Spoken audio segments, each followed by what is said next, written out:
Hello everyone, welcome back to the channel. Hope you're doing well and fine, and in today's video I'll be showing you Cloud Baby Mon troubleshooting. So without wasting any time, let's just jump right on the video and make sure to watch this video till the end and follow the steps as well.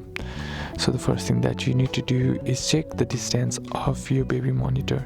If it's too far from the camera, then that might be also the reason for the problems to appear.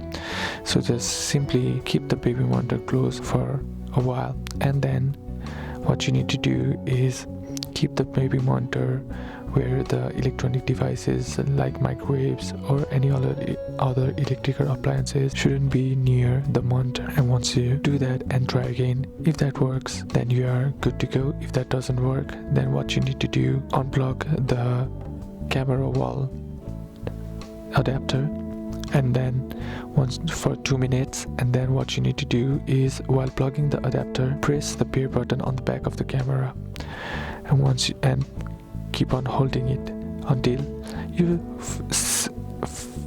you hear a beep or a sound that is produced by your camera, and then the LED starts to flash, which means the camera is in pairing mode. Now all you gotta do is connect your baby monitor, and then if that fixes the issue, then you are good to go. But if that still doesn't fix the issue, then what you need to do is turn off your monitor and then simply unplug the wall socket or wall adapter. And once you do that, you need to wait for 30 seconds, and once you plug it in and then turn the on, that will fix the issue. And that's basically how you can do it. And that's it for today's video, guys. Hope this video was useful to you. Leave a like if it did, comment down below what the next video should be on, consider subbing to the channel. Thanks for watching. Bye bye.